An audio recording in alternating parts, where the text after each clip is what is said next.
Welcome to the first episode of the Mind Tap podcast. I am your host, Garret Fauth, and today's episode is a good one.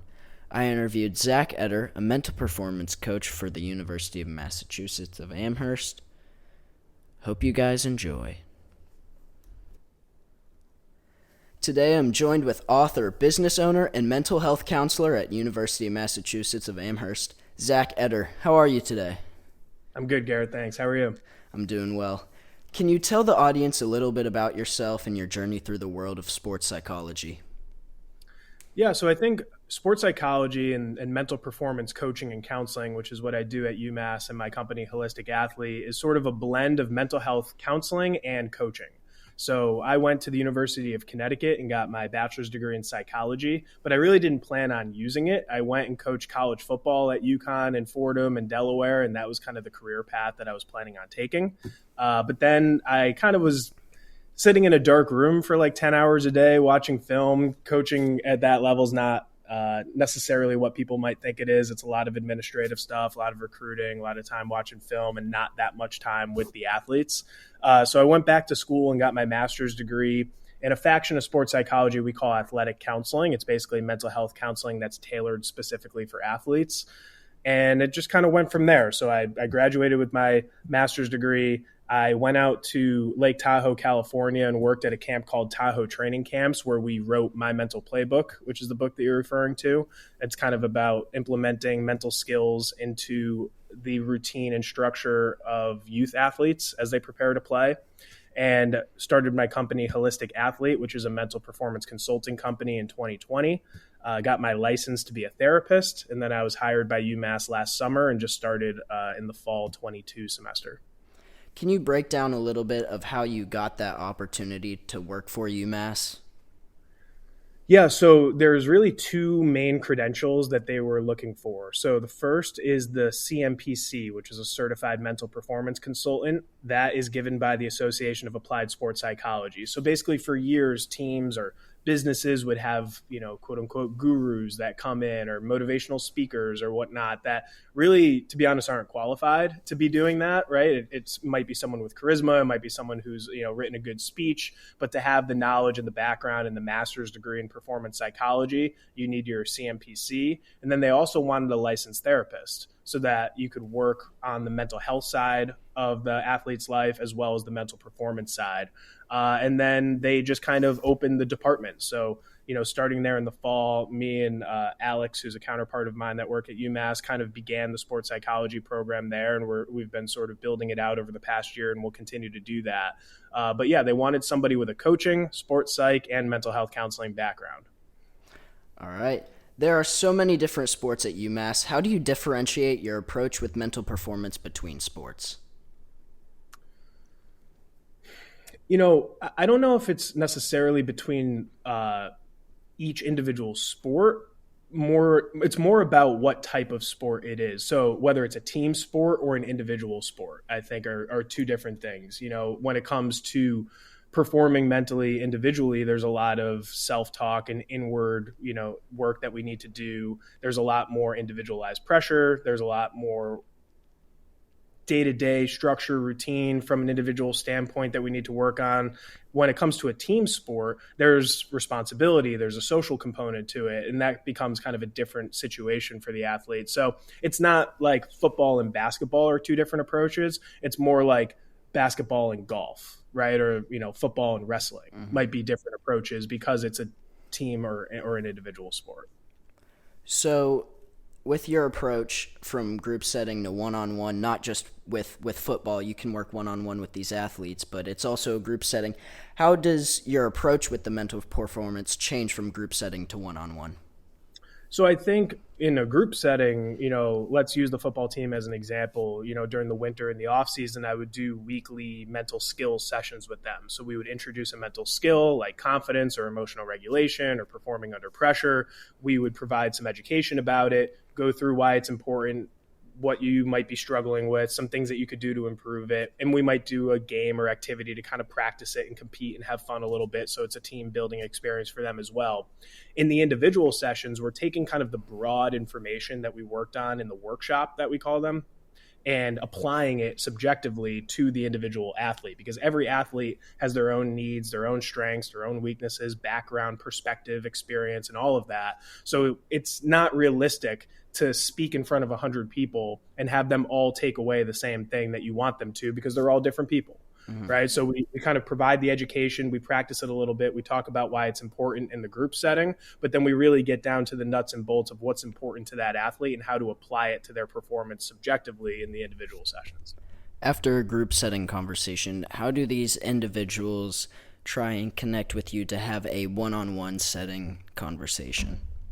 Yep. So all UMass athletes have a booking calendar that they can use to sign up for sessions. So I just create availability. Anytime that's available, they know that they can sign up and do that. By the way, those sessions are confidential. So their coaches and teammates and teachers or parents or whoever don't have access to that and don't have that information. That's really important to us from a therapeutic standpoint, that they know that people aren't going to find out. There's still that stigma that we're struggling with, especially with men in athletics for the most part, that they might not want people to know that they're seeking help for their mental health or mental performance, which we are working on, but it's still a thing. But yes, every UMass athlete has the opportunity to sign up for individual sessions. Many of them do at some point. Some we see once or twice, some we might see throughout the year. It kind of depends on what that athlete needs. But I would say that when I go give a workshop with a team, for the next couple of days, I get a lot of individual session signups because it builds that rapport and relationship when I go work with them as a team. So does your approach then with female athletes and male athletes differentiate? And if so, what's the difference? Blanket answer would be no. I think it's really just based on the individual. I think, when we're talking about Division I female athletics, it's extremely competitive and highly pressurized and dealing with the same types of things that the male athletes are dealing with. I think that to have a different approach would be to be pretty presumptuous and kind of be making assumptions about the differences in the sexes when it comes to sports that maybe don't exist.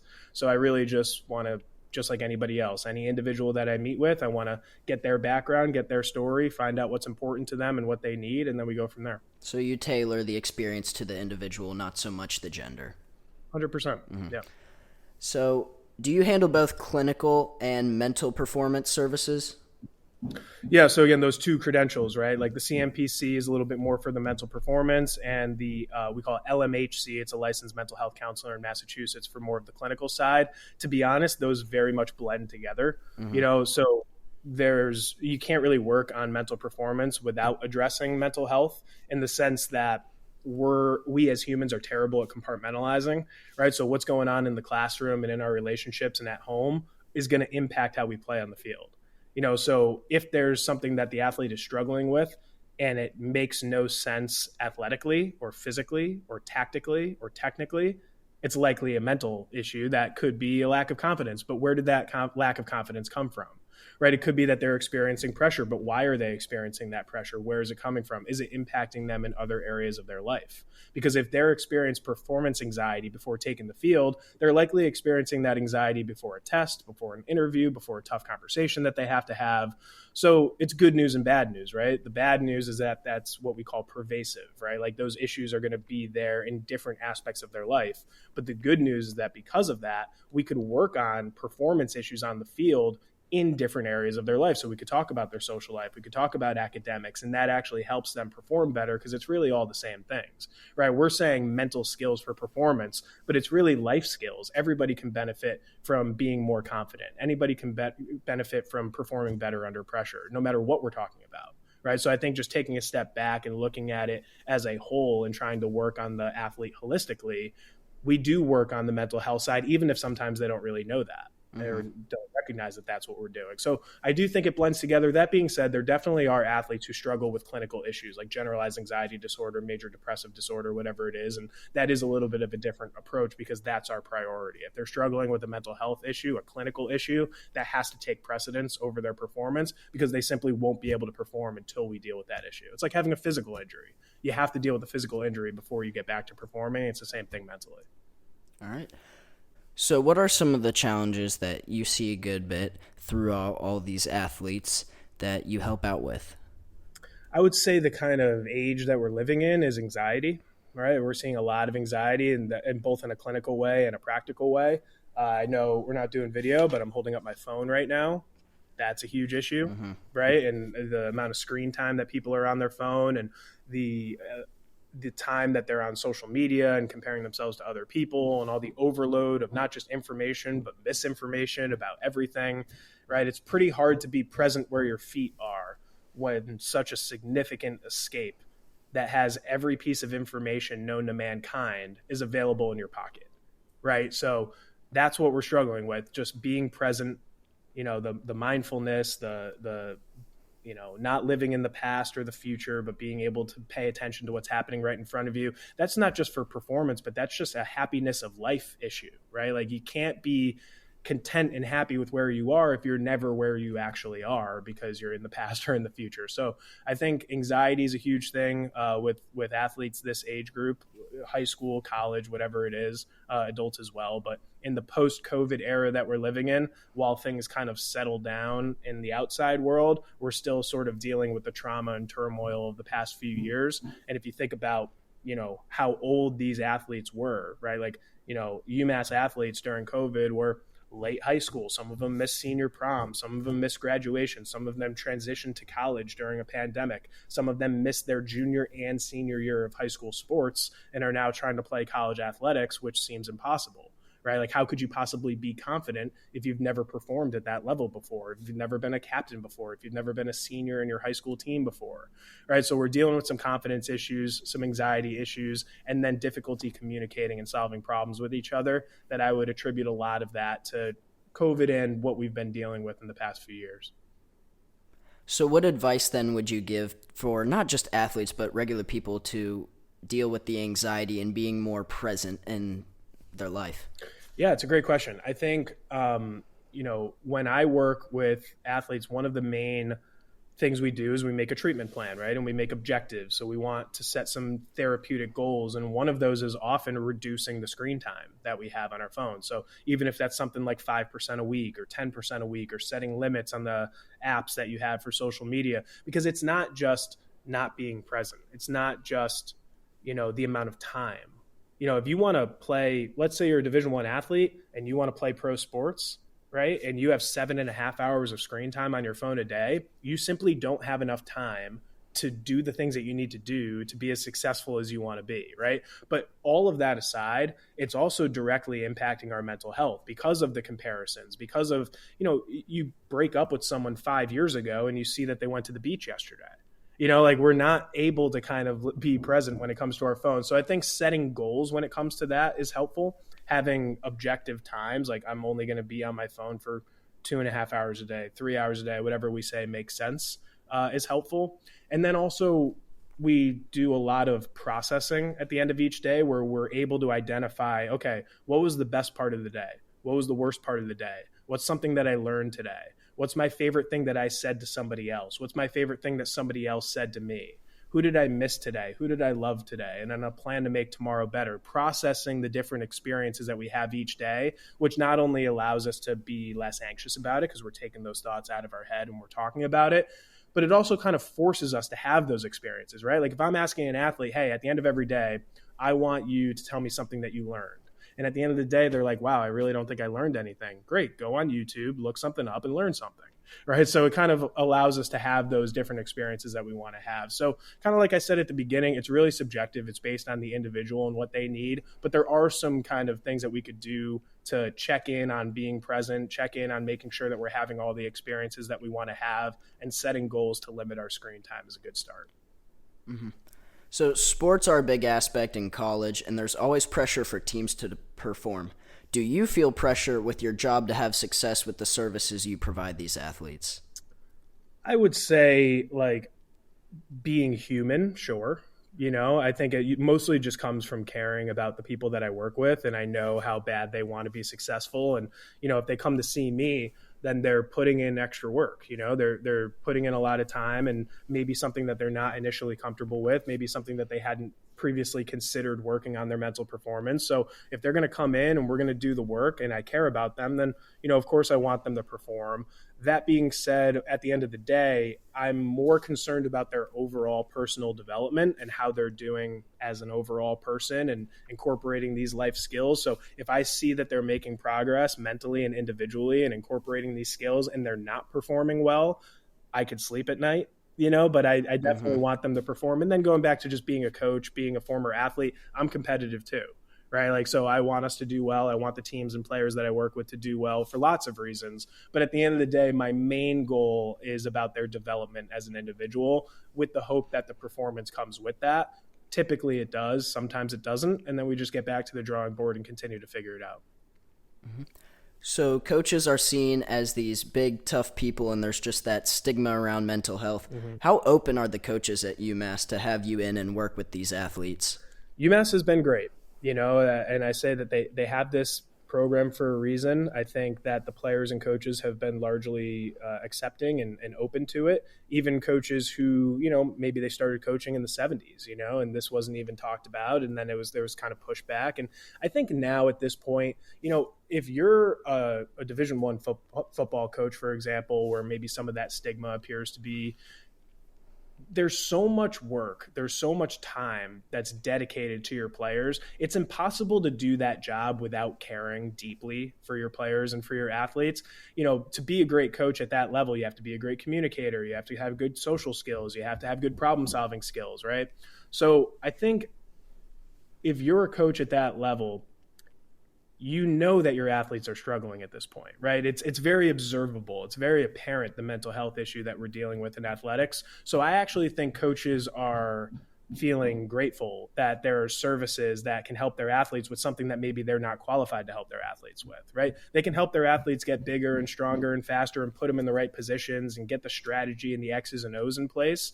But if their athlete's struggling with confidence or controlling their emotions or performing under pressure, they might not know what to do with that. So the fact that they can have me to have, go see their athletes and work on those mental skills, I think is kind of nice for the coaches to be able to kind of pass off their player to be able to do that. But I think, when it comes to mental health, mental performance, the more we talk about it, the more we work on it, the more that we just equate mental performance to physical performance, right? Where struggling with depression and struggling with a physical illness is essentially the same thing. We're just not used to thinking about it in the same way. The more that we talk about it and normalize it, I think that moving forward, this is going to get a lot easier to discuss and we'll continue to reduce the stigma. But yeah, UMass has been great. The coaches and athletes are all for it, and they're seeing progress because of it. Mm-hmm. You have your own business, Holistic Athlete, which is a mental performance consulting company that works with players in nearly every sport at all levels of competition to develop mental skills that help them reach their optimal potential and to teach coaches how to implement mental performance into their routines and programs. How do you balance your own business and working at UMass? I'm very busy, very busy, a good amount. I prioritize the University of Massachusetts Athletic Department, right? That's my full-time job. The consulting that I do for Holistic Athlete is, when I can, and I fill my schedule because I really enjoy this work and I enjoy working with athletes and coaches on this type of stuff, especially athletes and coaches who want to work on this stuff. I give them a lot of credit. I think that it's difficult work. I think it's important, and I try to work with as many people as I can. I enjoy the work with Holistic Athlete because I do some individual one-on-one sessions with athletes, but it's also a lot of consulting. It's a lot of program design. So I have an online coaches education course that I sell through Holistic Athlete. We do coaches education workshops. We do parent education workshops. So it's a lot. It's more of the same of what I do at UMass, but it's expanding into maybe high schools, maybe some pro sports athletes, maybe some other college athletes that aren't in the Atlantic 10 or competitors of UMass. But yeah, man, it's a full schedule. It's a lot, but my priority is with UMass and will continue to be. But I do make time for people who want to work on mental health and performance in athletics because I give them credit for doing so. All right. What advice would you give to someone wanting to do what you do? So there's a lot of different ways to do what I do. There's more of the sports psychology route, which is a little bit more sports science and research. There's more of like the clinical mental health therapy side of it, which you would need to get your license for therapy for. You could just be a coach who has the education and resources of mental performance, right? But I think at the end of the day, the main focus that I have is just relationship building, right? And these days it's difficult to build trust with young athletes. It's difficult to build trust with teenagers when, all of the drama in their lives and everything that they're dealing with is always going off the rails at all times. So I think being able to build meaningful relationships with people is where you have to start, because you can't get any work done if they don't start. And I just want to say as well, I think there's a common question that therapists or mental performance coaches use, and it's, how does that make you feel, right? Like asking an athlete or a client, how does what we're talking about make you feel? And I think that question is outdated, because emotions and feelings are fleeting, they're subjective, and they're going to change over time. And I think the better question is, why is this important to you? Right? Figure out what makes that client tick, what's important to them, why they care about things, what they're striving for, and then help them get there. Right? And I think kind of working backwards from there, where do we want to end up? What's important to us? What do we care about? And then how do we get there is a better approach. So build meaningful relationships with people, legitimately care about the people that you work with, find out what's important to them, and figure out a way to help them get there. If you could give advice to the people listening to the podcast, what would it be? Put your phone down, look up, live in this moment. We don't know how long we're here for. We don't even really know what this is, but your phone is your greatest coping mechanism. It was designed to prevent you from dealing with real world issues and the things that are going on in front of you. But happiness is not avoidance, right? And we need to deal with the things that are in front of us. Use your phone for entertainment, use your phone for information, but don't let it dominate and control your life. That's where we're seeing a spike in anxiety and depression. So just be authentic, be yourself, go out in the world, be present, and, enjoy life. All right, thank you. That's all the questions I have for you, Zach. If there's anything you'd like to say it right now. Let's just get people in the field. Let's go. There's a lot of athletes and coaches that need help, so let's keep doing this. All right. Thank you for coming on. That's it for this interview. Hope you guys enjoyed the first episode of the MindTap podcast. If you want to follow the podcast on Instagram, look for MindTap_pod, all lowercase. Once again, that is MindTap_pod on Instagram. There's also a link to the Instagram down in the description below. Thank you all for listening. Peace out, everyone.